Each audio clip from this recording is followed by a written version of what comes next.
dans votre émission Mon avocat conseil, l'émission dans laquelle on évoque certes bien des difficultés, parce que les difficultés, il y en a toujours et surtout là où on ne s'attend pas. Le sujet d'aujourd'hui, c'est la maison construite sur le terrain d'autrui. Et quand je pense au terrain d'autrui, je pense souvent au terrain de la grand-mère. Je m'explique.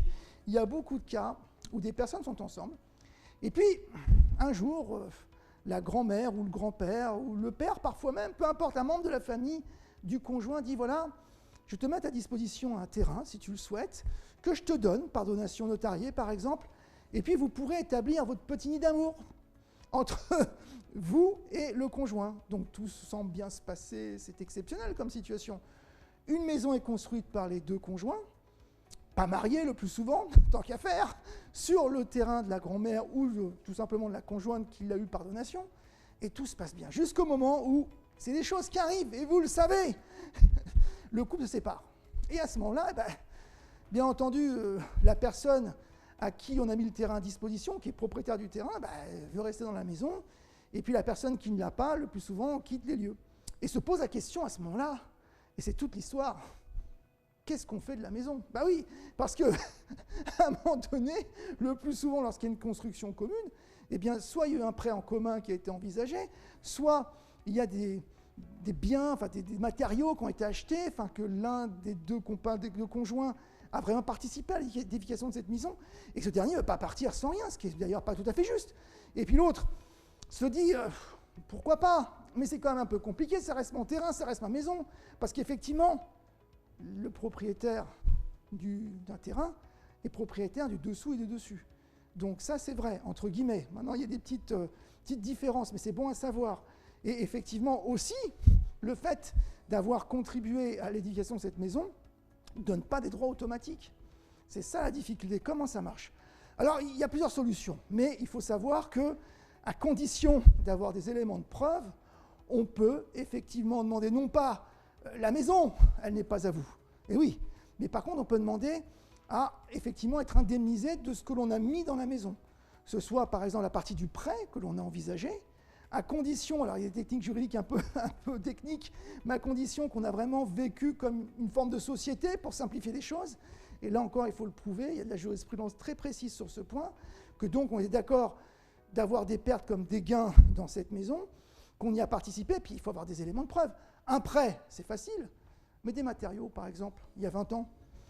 Il y a 20 ans, et ça arrive souvent. Un couple, effectivement, a construit une maison il y a 20 ans. Le mari, par exemple, a construit de ses mains la maison avec des matériaux, il n'a plus les factures. Et puis 20 ans après, la question se pose.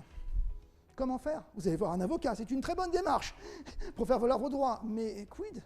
Si vous n'avez pas les preuves des paiements de ces matériaux, la question va être vraiment difficile pour vous de pouvoir obtenir vos droits.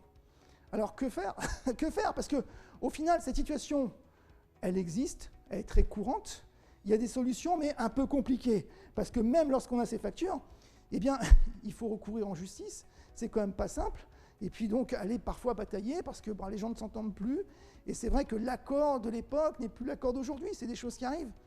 Alors, il faut tout de suite y penser. Le vrai conseil que peut vous donner l'avocat, c'est au moment d'envisager cette construction qu'il faut bien tout prévoir. OK, il y a le terrain. OK, on construit cette maison, mais on ne fait pas ça comme ça. On fait les documents, soit on va envisager la création d'une société civile immobilière, par exemple. Ça, c'est une solution. Où tout sera déjà beaucoup plus clarifié, puisqu'on aura une société, par exemple.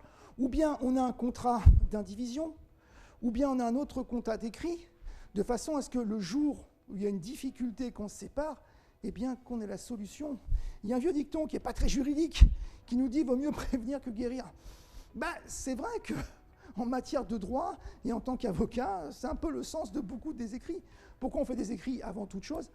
C'est pour prévenir une éventuelle difficulté avec un document où, en principe, on a un minimum de choses indiquées.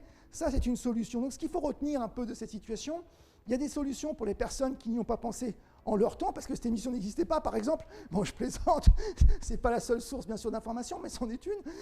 Voilà, mais surtout, dès le départ, ne pas se lancer dans une aventure comme celle-ci sans voir votre avocat qui vous conseillera utilement sur comment faire pour justement, éventuellement envisager une opération comme celle-ci, mais en toute sécurité juridique. Ainsi s'achève votre émission. Mon avocat conseil, l'émission dans laquelle on évoque certes bien des difficultés, des problématiques, mais surtout, et ça vous le savez, des solutions.